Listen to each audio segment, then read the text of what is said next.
The Prime Minister has touched down in the Solomon Islands in his first overseas trip since winning last month's election. Joining me now live is our reporter Jackson Williams, who is there. Jackson, there was a welcome party waiting for Scott Morrison at the airport.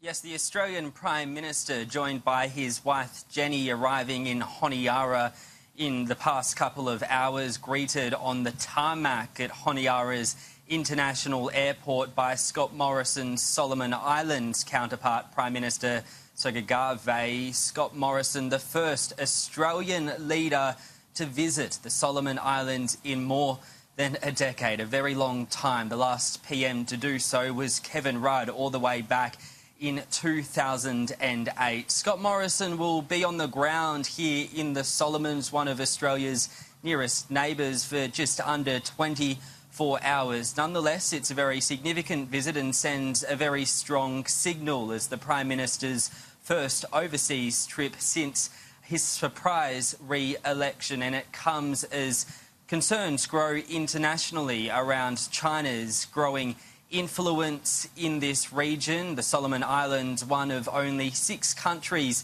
in this region which recognise Taiwan. Beijing, of course, wants that to change. It wants the Solomons to ditch its diplomatic recognition of Taiwan and to switch allegiances. A former Prime Minister of the Solomon Islands, Rick Ho, spoke to media here in Honiara today, and he wants the Solomon Islands to stick with Taiwan. And we are aware of where China has invested in some of these countries. The investment actually is not an investment which is free. You end up with these countries with a whole load of debt.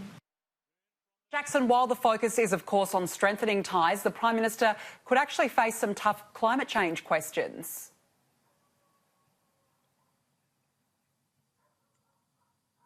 And to give a clear indication, Danica, on the sensitivity surrounding the issue of climate change here in the Pacific, there was a protester holding a stop Adani side on the road departing from the airport. So that would have been one of the first sights Scott Morrison saw after arriving in the capital of the Solomon Islands. It's a pressing concern here in the Pacific, given especially among a number of vulnerable, low-lying nations, vulnerable, of course, to rising sea levels. We'll listen to Rick Ho again, a former Prime Minister in the nation's top job, it must be said, up until only a few months ago. This is a very, very important, critical sort of issue for the whole region.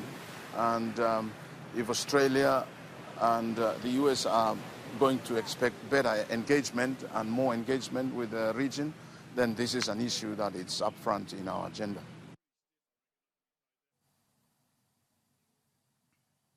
Danica, Scott Morrison's first engagement here in the Solomon Islands is a barbecue that the Prime Minister will be hosting, so a bit of a barbecue diplomacy on display tonight in Honiara. Scott Morrison on the ground here in the Solomons for less than 24 hours, and this trip really is shaped around those concerns about China's activities in the region. Australia, the United States, New Zealand, really determined to prevent China from extending its foothold in this region. It's a major security concern for Australia and its allies. Those concerns, though, Danica, not shared by Pacific Island nations. The top concern for many of them is climate change, as we just heard from the former Prime Minister. So if Scott Morrison wants his Pacific pivot or his Pacific step up, as he has labelled it, to succeed, then he's going to have to be willing to listen to the concerns of locals. A busy 24 hours ahead, no doubt. Jackson Williams live for us in the Solomon Islands. Thank you.